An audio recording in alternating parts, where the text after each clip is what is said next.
Today on Vegan Freak Radio, the many moods of John Mackey, vegansexuals, and of course, a wonderful Dino segment. All of this and more on show number 77 for the 2nd of August, 2007.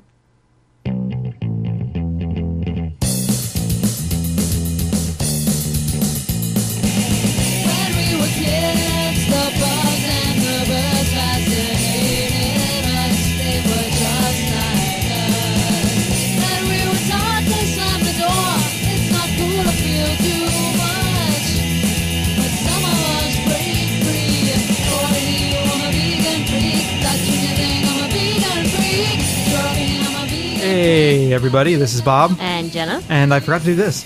Coming to you from high atop their elite fortress of moral superiority, here are your protein-deficient hosts, Bob and Jenna. We're back again now. That's because we're protein deficient. So yeah, we are. We're spacey, right? Actually, we're time deficient. Yeah. So anyway, we need to begin with an apology to our audience. We've tried your patience by not doing regular shows, and we apologize.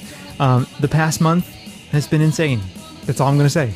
Work is killing me. It's killing both of us. More than normal. More than normal. And for the next month, we're going to have spotty production schedule. But after that, we will be back into it. Yes. In September. After the first week of September, we're all clear. But until then, you have to expect somewhat irregular shows. So anyway, enough of that. You don't tune in to hear us whine about shit. You tune in to hear, well, I don't know. What do you tune in to hear? Rants? Witty banter? Smugness? I don't know. Yes. We've got all of that today. We do. And of course, Dino. Yes. Later on in the show. Also, I want to mention for subscribers, make sure you stay tuned. There's a special little subscriber segment at the end of the show. So after the music's over in the show, stay tuned because we're doing something extra for our subscriber friends. But with that said, let's just get right into the show. Okay. Well, I had one thing to announce. Let's get right into the show. Okay. Go. Some people on the forums and Bob and I are training to do a half marathon or a 5K. And this is all through the website, worldwidehalf.com. Okay.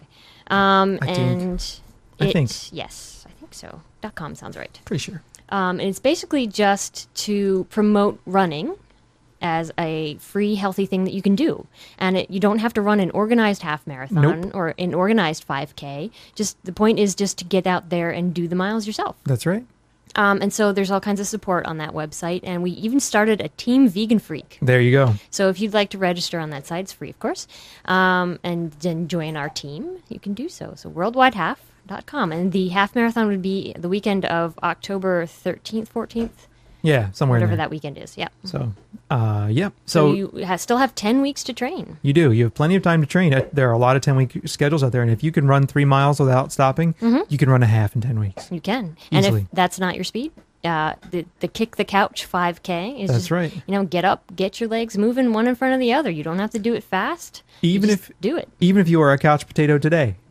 Even if you are the laziest vegan in the world and you have never worked out, in 10 weeks, you could train yourself to run a 5K without pain. No problem. So there you go. We're going to do it if you go over to the worldwidehalf.com and just join Team Vegan Freak and get out there and run with us, man. Cool. Yeah. All right. So we got a couple things to talk about here briefly. Today's going to be a fairly short show because, again, we're crazy. Yeah. No voicemails this week. We're going to save those for next show. We'll just do a voicemail bonanza. And on the next show, we're going to have Dr. Monty from fitnessrocks.org on the show as well. Yes, he does a fitness podcast, talks about fitness and diet. Yeah, and promotes plant-based diets quite heavily. Yes. So that's good. So we're not going to have him on this week. We'll have him on next week. So this week you're getting Dino. But let's move into things here. We're a little behind on this, and I'm a little burnt because, man, this is like the day after we did our last show. All the stuff about John Mackey comes out. And we had to talk about it anyway, so even though it's a couple weeks after. Who cares, man? Yeah. We got all kinds of stuff to say about it. We owe it to our listeners to rant more about John Mackey. They expect it. They do expect it. It's become a staple. They either of Vegan expect Freak it Radio. or they complain about it. We've got a new way of ranting about John Mackey today. So, courtesy of Middle Class Joe, a long-time listener and supporter of Vegan Freak Radio. But Jenna, why don't you begin by reading the fine article that we have here? Okay, and this article comes from the New York Times. It's Whole Foods executive used alias. John P. Mackey, the co-founder of Whole Foods Market, has never lacked for personality. He is a self-described vegan and libertarian who pays himself $1 a year as chairman and chief executive and maintains a blog on the company's website where the posts are occasionally barbed. Can we say something? Self-described vegan. Uh-huh. Doesn't he eat eggs? I don't Well, he sells meat, so that would cancel out the vegan part for most people. He doesn't sell it. He heads up a company that sells it. Okay, there you go. Go ahead. As it turns out, that was only the half of it. For 7 years, Mr. Mackey had an online alter ego.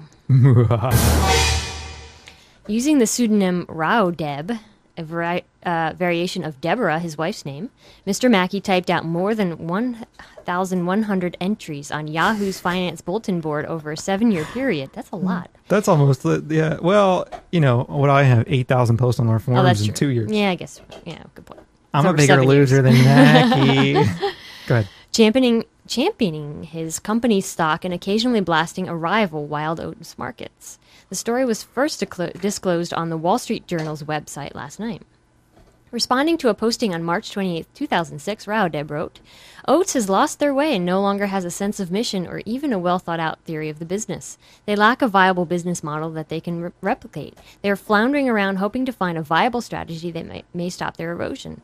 Problem is that they lack the time and the capital now. Mr. Mackey apparently did not fool participants on the forum who occasionally tried to out Rao Deb.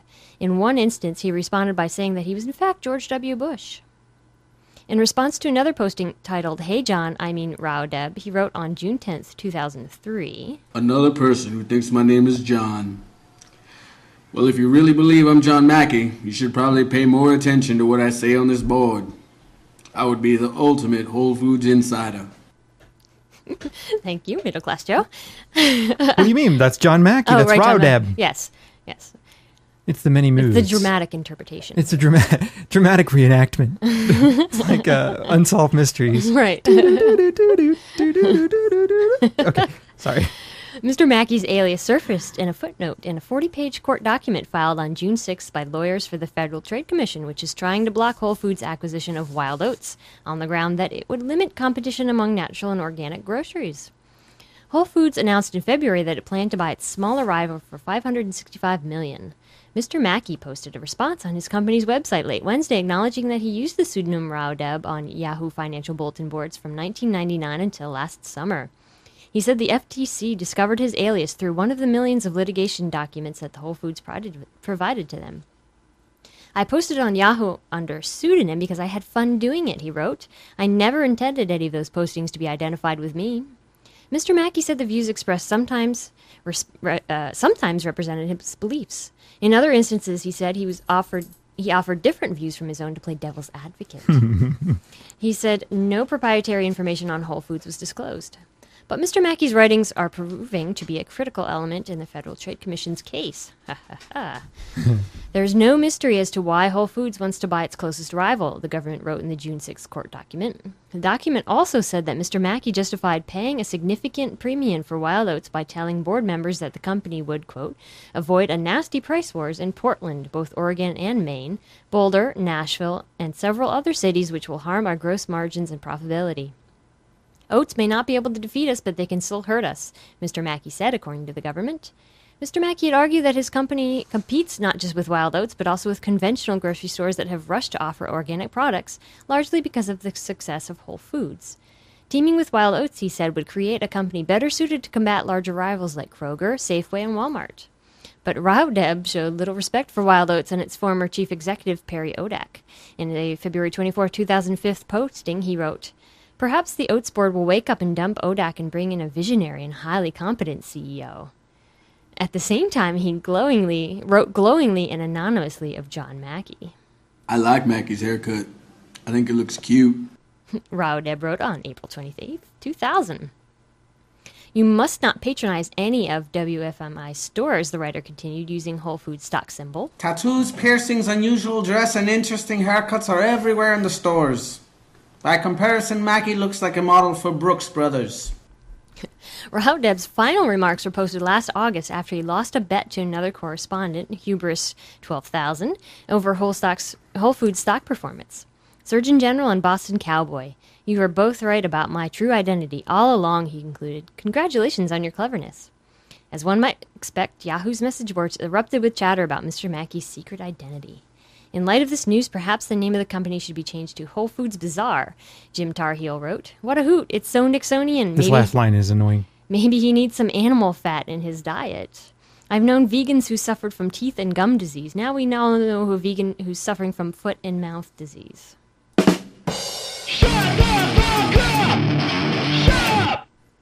Yes. There are a couple others, too, we didn't get to play. I admit to my bias. This is Mr. Hankey. I love the company, and I'm in for the long haul. I shop at Whole Foods. I own a great deal of its stock. I'm aligned with the mission and values of the company. Is there something wrong with this? Yeah, apparently, according to the FTC, there is. Well, I'm glad you've got a category for me. Gosh, so I'm a new ager. I wondered what I was. Now that you've got a category for me, I guess my ideas and arguments don't need to really be taken seriously now, do they? For your information, I don't think of myself as a new ager. Where I live, I will keep private. While I'm not a Mackey groupie, I do admire what the man has accomplished. Building a $1.6 billion business from scratch is quite an achievement. What have you accomplished in comparison, White Me Worry 99? If you want to understand Whole Food Market's past, current, and future success, you'll need to understand that there are about 50 million adults in the United States who share very similar lifestyles and values to myself. So there you go. All kinds of good things from John Mackey. Yep. I don't know. I mean, it's kind of interesting that, someone who's a CEO of a corporation would have that kind of time to Yeah, seriously. take on a pseudonym and get online and post and try to influence the way people think about his company. It seems a little micromanagerial to me, doesn't it? Mm-hmm. Yeah. I don't know, megalomaniacal? Yeah, it could be that too, as if there's a difference. Well, anyway, enough about Mackey. You want to move on? Yes. Okay, I mean, the good. article pretty much speaks for itself as to what a fuckhead he is. True. So, And again, once again, thank you. Absolutely. Middle Class Joe for the dramatic reenactment. the dramatic reenactment, just like Unsolved Mysteries. But now we have to move on to another steamy topic.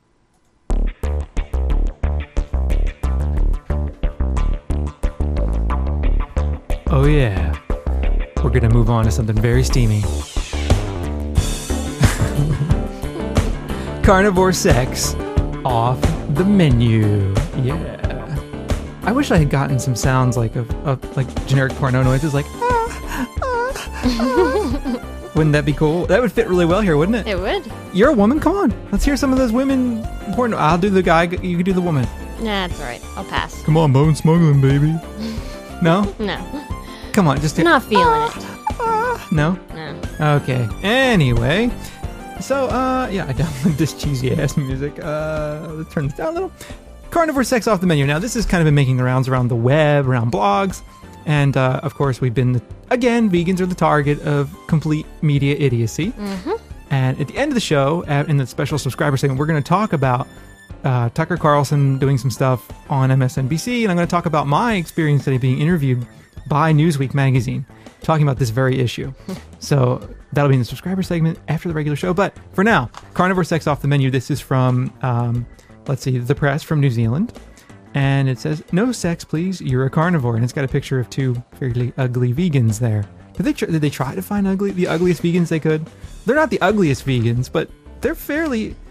Don't you know many more attractive vegans than that? Oh, yes. Most of the people I know are extremely attractive vegans. Exactly. Now, they could have come to our forums and found plenty of naked vegans. Yeah.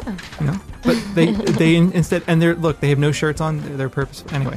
Anyway, carnivore sex off the menu. A new phenomenon in New Zealand is taking the idea of you are what you eat to the extreme. Vegansexuals are people who do not eat any meat or animal products and who choose not to be sexually intimate with non-vegan partners whose bodies they say are made up of dead animals. The co-director of the New Zealand Centre for Human and Animal Studies at Canterbury University, Annie Potts, said she coined the term after doing research on the lives of cruelty-free consumers. Cruelty-Free Consumption in New Zealand, a national report on the perspectives and experiences of vegetarians and other ethical consumers, asked 157 people nationwide about everything from battery chickens to sexual preferences. Many female respondents described being attracted to people who ate meat, but said they did not want to have sex with meat eaters because their bodies were made up of animal carcasses. "It's a whole new thing. I have not come across it before," said Potts. One vegan respondent from Christchurch said, "I believe we are what we consume, so I really struggle with bodily fluids, especially sexually."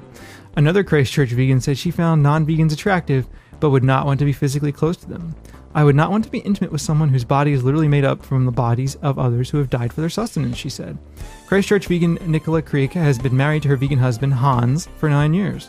She would not describe herself as vegansexual, but said it would definitely be a preference. She could understand people not wanting to get too close to non-vegan or non-vegetarians. When you're a vegan or vegetarian, you are very aware that when people eat a meaty diet, they are kind of a graveyard for animals, she said. So what do you think, Jenna? The term annoys me. The vegansexual? Yeah, it's ridiculous. It's like every other academic in the world, right? You have to coin your term to be successful. I guess. It's just, of course, like this, non-vegan slapping this term on that we would never apply to ourselves, Sure. I mean, and I don't know why it's so surprising to this person that it would be a preference. I mean, just think about, the day-to-day aspect of it. The way she describes it is they don't want to have sex with omnis because their bodies are made up of animals. Yeah. I don't know anybody would put it that way exactly. No, not exactly that way. If anything, it's just that, would you want to kiss someone who tasted like death? Well, I mean, no one's getting shit for not, like, for example, on a dating site, you can specify smoker or non-smoker, right? Right. No one gets shit for that. Yeah. I mean, you don't want to, a non-smoker doesn't necessarily want to kiss, someone who tastes like an ashtray. I've seen people who describe it that way before. Yeah. Or even when it comes down to it, you don't necessarily want to taste someone who tastes like something you don't like to eat. Yeah. So why is it so surprising that a vegetarian would not want to taste meat when they kiss their partner? The horrible meat! Where did that come from? Angry Duck. From Invader Zim. I thought so. It is horrible meat, though. If someone's eating the horrible meat, they just ate a steak. Would you want to kiss them? No. And, it's like, I can imagine, I don't have any experience with this, but I would guess that the bodily secretions of non-vegans would taste different. And smell different? Ew. I mean, you sweat out what you eat. Ew. If you eat a lot of garlic, you sweat garlic. Is that why people always come around me and say, is someone making Italian food? Like, no, that's me. No, I don't ever do that. Actually, someone in my office did say I smelled kind of herbally and nice. It's like, I'm like, that's my natural odor. I'm vegan. Thank you. That just emanates from my body. But think about it. I mean, you're eating a dead carcass and it's rotting in your gut. Because that's what it does. It sits there because it takes a long time to digest. And of course, it's kind of nasty to think about. Not to mention the fact that if you're with someone who doesn't really give a shit, it's like, why would you want to be with that person? Yep. You're working hard to put food on your family. Sorry. Yeah. But you're right. I don't know why you would want that. I mean, kind of the way I broke it down, and I'll talk more about this later, but the way I kind of broke it down was like, look, it's an ethical choice. Would you want to be with someone, for some vegans, they don't want to be with someone who is making a choice to consume animals. Mm-hmm. For some people, it's that way. Other people, it's fine. They can deal with it. Mm-hmm. So I think there are a variety of ways that a lot of people are in like omnivore vegan relationships and they do it just fine. Mm-hmm. On the other hand, there are people who prefer to be with vegans, and I don't understand why that's such an issue. I know. I guess it just shows the real divide between the perceptions that we as vegans have. We see death, we see horrendous cruelty, we see this horrible thing that's going on, and we are disgusted by it. Yep. And whether you're viscerally disgusted by it, like, the smell turns you off or not, you're disgusted by the fact that it happens. So I don't see why it's such a big, I guess, non-vegans just do not understand that perspective at all. And it just really demonstrates how wide that gap still is. Absolutely. So I think it's important that people understand that vegans have this other perspective. And this, I guess, is one way to show it, but unfortunately it just leads to jokes. Yeah, I think that's the thing, is that everybody kind of, to the average person who looks at this, it's like, oh, those weird vegans again. I know, especially when they slap a term like vegansexual onto it. I think vegansexual is such a stupid term. Idiotic. I mean, it really is. It's like you could use, I don't know. It's ridiculous. Mm-hmm. And it's just another way we're being defined by people who are not us. Mm-hmm. And that's one of the marks of power, man. You can't even articulate your own identity. Exactly. Well, anyway, that's it for the news and ideas for this week, and we're going to move into a Dino segment.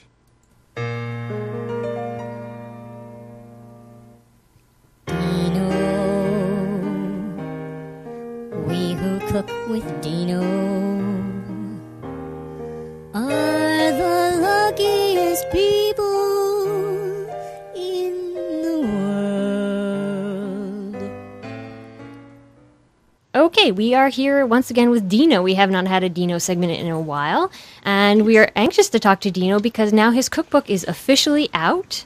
And the cookbook, in case for those who are excuse me, if you're a new listener, the cookbook is called Alternative Vegan. And so, Dino, tell us, how has everything been going with the cookbook? It's been going absolutely wonderfully. I started a blog on Bob's suggestion.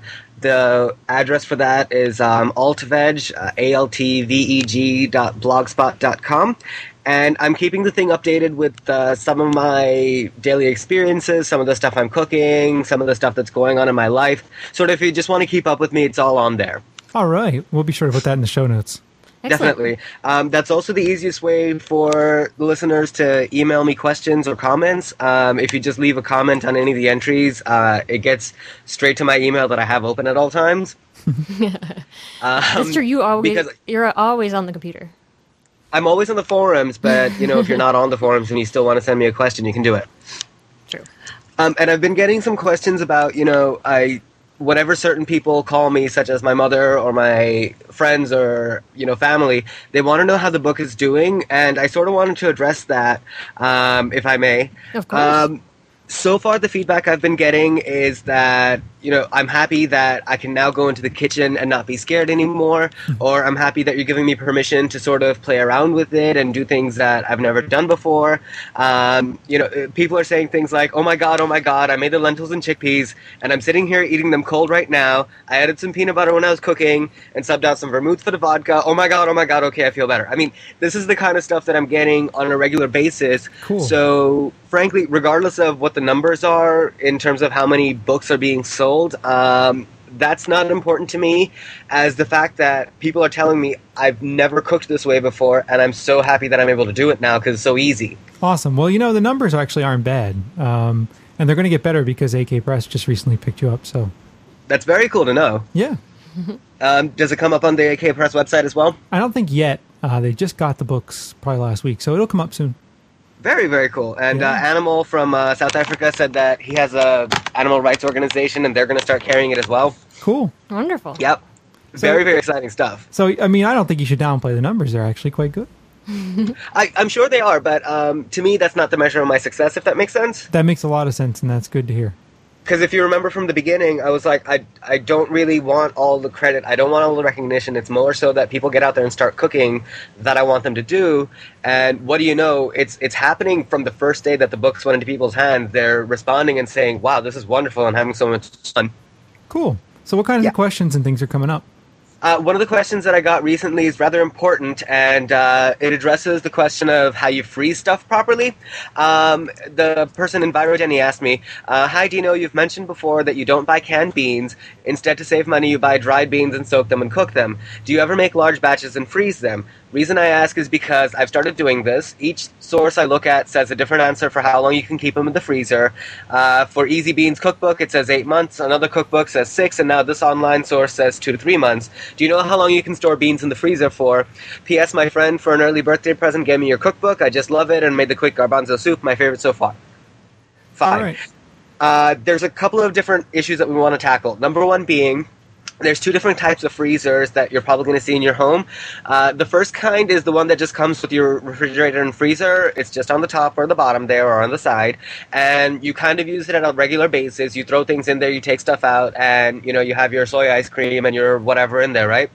And you're using that on a regular basis. Now, if you're going to be using that to freeze your food, yes, definitely, you don't want to keep them in there for more than 2 to 6 months, give or take, because you are opening and closing that door so much that the food is going to, melt a little tiny bit when you open it and then refreeze when you close it. So the shelf life is not going to be as long as what's called a deep freeze unit. These are these large units that are about the size of a regular refrigerator and freezer, and that's where you want to freeze things for long term. So say, for example, I make a giant pot of chili that's about 5-6 kilos heavy, and I want to freeze enough of it for a year. I want to throw it into my larger freezer because I'm not going to be opening it on a regular basis. It's just going to sit there, do its thing, and the ice actually gets colder in there than it would in my regular freezer. Cool. Another thing to address is that not only do you have to worry about the size of the freezer, you also want to worry about the amount of water content that you have in your recipes.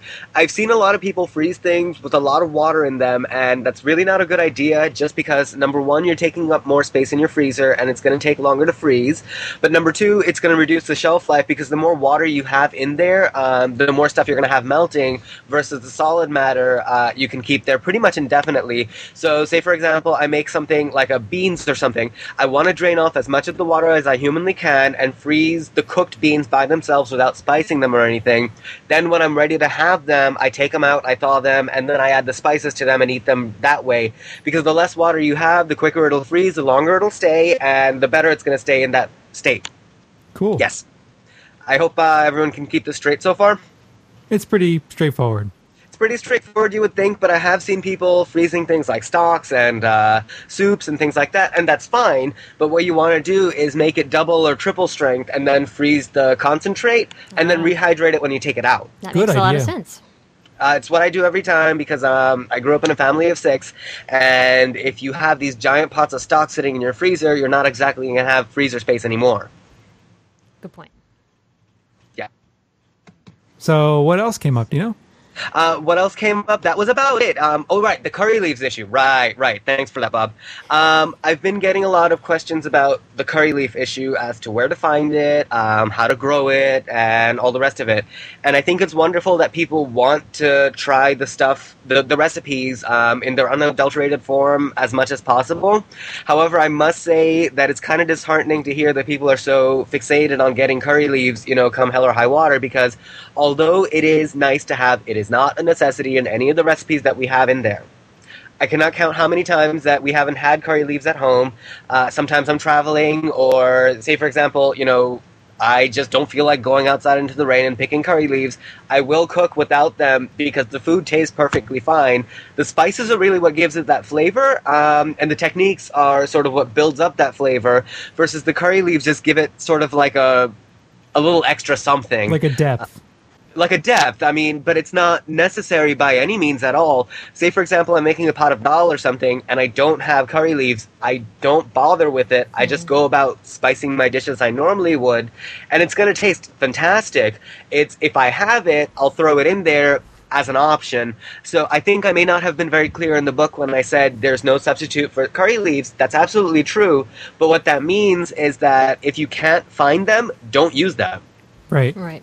But the other thing is that they're not really hard to get online, and once you get them, you can freeze them. They lose a little bit of the punch, but they're still pretty good when you freeze them. They're still pretty good. They're actually even pretty decent dried, although I'm probably going to get some purists, running down my door, with a battering ram or something for saying this. I wouldn't use them dried. I know you wouldn't use them dried, but, sometimes when you're in a pinch, you do what you can. Yeah, I know. Mm-hmm. And personally, I wouldn't use them. I'd just leave it out completely. But say, I went up to Steve's house in the south suburbs of Chicago, and they don't have curry leaves nearby, or what they do have is freaking expensive. I took up a large paper bag full of curry leaves the first time I went to visit him, and I told him to just dry them, if he's going to be using them long term, because I didn't know that he was moving down here. And what do you know, they worked out just fine. It wasn't going to be that same level of depth of flavor, but it'll get you by. Cool. Actually, I have a question for you. Sure. I've seen some recipes of South Indian cooking and that call for coconut, and Yes. It's often just like dried coconut, and we sometimes don't have that around the house or don't want to use it or whatever. Can you still make the South Asian recipes without yes, the you coconut? can, because what happens is that there's a particular region of India called Kerala, and they put coconut in pretty damn near everything, I would have to say. It's wonderful food, don't get me wrong. I love Keralite food. I have a few recipes in the book, and whenever I eat there, I'm just in heaven because there's so freaking much coconut. It's not just the coconut milk, it's the coconut juice, it's the grated coconut, all the rest of it. Technically, if you can't get dried coconut or fresh coconut, do it without. But see if you can add some like coconut milk or some nuts to replace out that fat, if you know what I mean. Oh, so you could use ground nuts? You could use it's not ideal, but it'll give you that same mouthfeel in your mouth. So say, for example, you're not going to do this something in like a coconut sauce or something where you just grind up the coconut and some spices. This is going to work for, let's say, an erici or a awhile or a kuta or something like that, where it's a giant pot of vegetables and you throw some coconut in there, and it's just there for the taste of that fat. What you want to do is, let's say, grind up some almonds or grind up some cashews or pistachios or something else, and just throw it in there, and it's going to give you that little bit of mouthfeel that you're going to get from the coconut. It'll never be the same, but it'll be pretty darn close. Well, that's good to know, because I was making sambar the other day. We didn't have any coconut, and I didn't know what to use, so I just kind of left it out. So, did you have coconut milk by any chance? No. The sambar was still pretty good, though. Yeah. Of course. That's what I mean, is like it's not absolutely required. You can actually do it without it. Yeah, we try to stay away from the coconut milk because it's really high in fat. It is horrifically fattening, I will give you that much. It can be. So what have you been cooking lately? Anything good? Oh my goodness, I was over at my friend's house on Saturday, and I had made that chickpeas, cashews, and lentils dish. Only this time, I was at my friend's house, and they had some red beans, and they're like, we already have some cooked red beans, let's throw it in. So we threw it in. And so I have this giant pot of nuts and beans and the rest of it, and I went over to my friend's house on Saturday afternoon, and she was like, well, I'm hungry, do you want to go out and eat? And I said, I have this giant pot of beans, let me bring it over. So I brought it over, and I made a really quick rice pilaf. She didn't have any vegetables. It was just a little bit of oil where you toast the rice in the oil, and I threw in some Italian seasoning because that's what she had in the cabinet, a little bit of garlic powder and some onion powder and some salt and pepper, and then I cooked the rice as I normally would with the water and let it get all puffy and fluffy, and we attacked it, and we finished off half of it right then and there, just between the two of us. After that it was all said and done, I was like, well, we have some leftovers, do you care if I experiment? And seeing as how she had just tasted my cooking a few minutes ago, she's like, go right ahead. So I grabbed the rest of the rice and the rest of the beans, and I combined them together with a pastry cutter. These are the firm ones, not the floppy ones. Because if I tried to use a potato masher, it wouldn't have cut up the beans. It wouldn't have cut up the nuts. So here I am grinding this down a bit, and we formed them into little patties and sprayed our cookie sheet with nonstick cooking spray and baked them on 350 for about 25 minutes or so until they were kind of crispy on the outside and lovely on the inside. We were popping them like potato crisps, just like straight up out of there and just like chomp, chomp, chomp, chomp, chomp. And to go with it, I made this really quick sauce with ketchup and garlic and just ground it up in the blender right quick. It was wonderful stuff. That sounds really good. Hungry. Oh, on the form. It was so easy to make too, because it was just using up leftover rice and leftover beans, and that was it. And it took not even a few seconds to put together. That's a really great way to jazz up leftovers. It's great. It's a really sneaky way to introduce your kids to beans. Good point. Kids usually, if you can explain to kids that beans make them fart, though, they're probably into it. I've known some fairly finicky kids, though, who, if it's not in nugget and or patty form, they refuse to eat it. So you form them into a nugget and say, look, these are little fart nuggets, and you eat them and you can fart. That would have... that would have worked for you. Look at our vegan freaks. I think 90% of them would go for that, too. True. That's true. It would have worked for me. Yeah. Hey, whatever floats your fart, I guess. I'm a beaner anyway, it's... Well, yeah. But I'm a beaner from the other side of the planet, so between the two of us. That's true. True. And you notice how I've not cussed as much as I normally do. That's true. Have you been trying not to? No, I've just been so happy. That's good. I've been getting so much positive feedback. I've been cooking for Steve pretty darn near nonstop, and he has been eating it like nobody's business. Let me tell you, that Venpungal stuff is so addicting. I make it, once every couple of weeks or so at least. Oh, yeah. We make it often. We do at least often. Every other week, if not. And what I found is that if I don't want to use all brown rice, I use half barley, 1/4 whole wheat berries, and 1/4 brown rice. Oh, that's a really good idea. Because as you mentioned, Bob, brown rice does still have a fair bit of that glycemic index stuff. Yeah. Whereas whole wheat berries don't go through you as fast, and barley's very good for you. Yeah, barley is. Barley's great. Wonderful. Yeah. So Cool. because the thing is already gooey and mushy in anyway, it really doesn't matter how many different grains you mix. You can sort of find the combination that's right for you, mash them all up and throw it in, and you're good to go. Well, for those of listeners who don't know what Ben Pongal is, can you give us a very brief description? Basic concept is if you've ever had a South American gallo pinto where it's the beans and the rice cooked together, it's the same basic concept where you take a bunch of spices, you take a bunch of rice and some split yellow peas, you throw it into a giant pot and cook it until it's all mushy.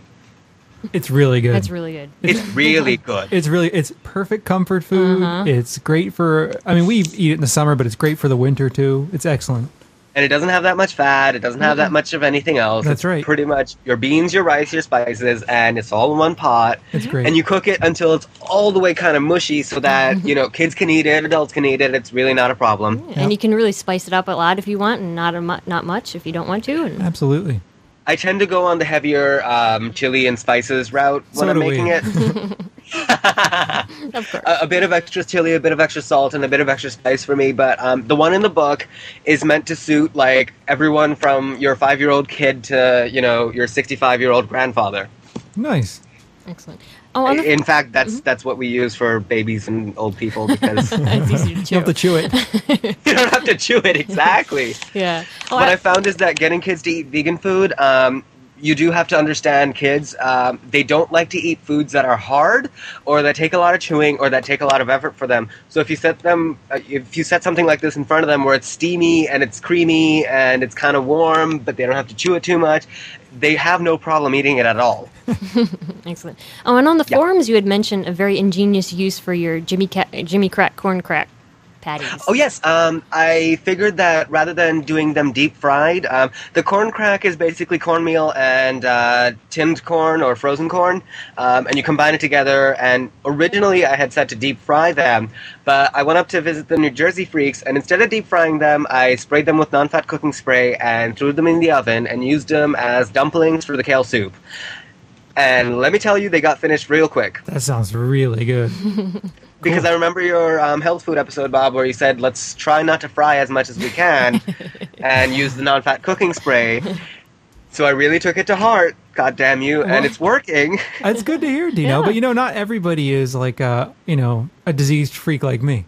Well, no, you don't even need to be diseased. It's just why should you be consuming large amounts of fat if you don't have to? I agree. Very good point. I'm the furthest thing from a health food vegan. I drink, I smoke, I do all kinds of lovely stuff. I deep fry stuff in shortening. I'm the last person to preach about health. This is true. Cool. But see, then it's if you don't need to do it, you don't don't do it. Yeah, and it's another example of things in your cookbook that you can tailor to suit your own needs. That's right.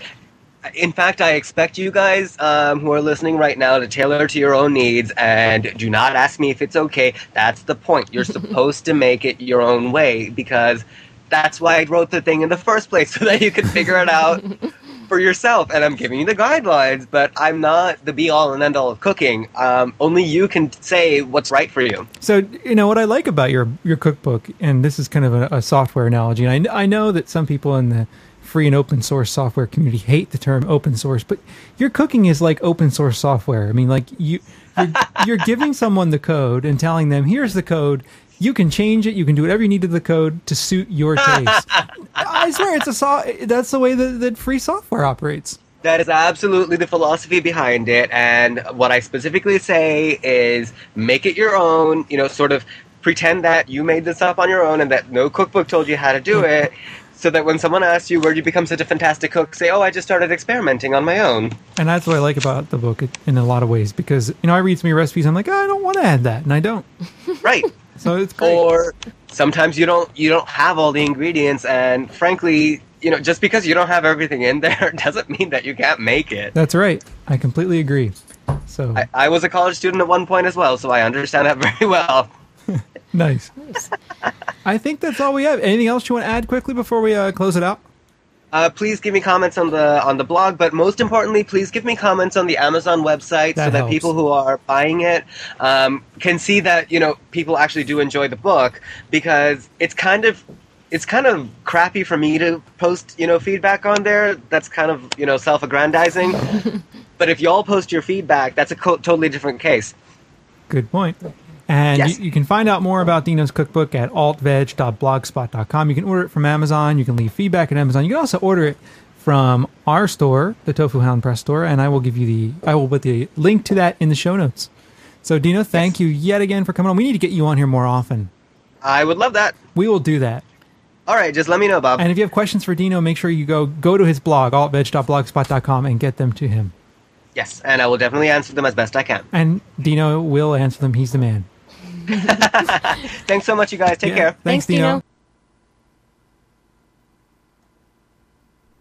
So now our cast iron skillets are treated, and our ovens are all preheated. Throw away that fake meat, it'd bring out the vicious wrath of Dino. Vegan freaks love Dino, 'cause he sure can cucino. Grazie, Dino. Molto squisito. Okay, so Thank you, Dino. absolutely, and we will put links in the show notes to where you can find all the stuff we talked about during the show with Dino. And yeah, I think that's it. that is definitely it. So I know short show this week, but we thought we'd do something rather than nothing. Yeah. You know, like, again, I want to just apologize to our listeners. I know you've been very faithful to us. We appreciate your support at Podcast Alley and all that other stuff, but we're really, like, don't really have any time. And we're working from the time we get up in the morning until the time we go to bed, and it's going to be like that for next month. So we're going to try to do shows when we can, but please be patient with us. Yes. We won't leave you behind. We will not do this. We will not just drop out. No, we won't. But we just need some time to get our life sorted out. Yeah. Our work. So But you still can contact us. that's right. Show at veganfreeradio.com. 267-295-1944. And there's always My Chingo as well. We've got them. We're building up the queue. We're going to have another show soon, actually. Probably early next, probably next week. Yeah. Because we'll do another short intro like this, have the Dr. Monty interview. Yeah, I think we can do that next And we'll week. probably run a couple of voicemails. Yeah. So All right. we're going to try to get in for another show next week. It won't be long, but we'll be there. Subscribers, hang around after the theme song. There's more for you. So I guess that's all we have for this week. Thank you for your support, for voting for us at Podcast Alley, and for all that. And please be patient with us over the next month. I actually feel bad about not being able to deliver shows because we get these really nice emails from people, and I know the shows are useful for a lot of you, or entertaining, and I want to do that, but we got to take care of our stuff before we can take care of your stuff. And we got to get you in a position where we can take care of our stuff, or we won't be able to take care of your stuff. Yeah. And we won't do good shows because we'll be all stressed out. In other words, we got to keep our job. So anyway, hang in there, and please be patient with us, and we will talk to you again next week. Bye. Precious got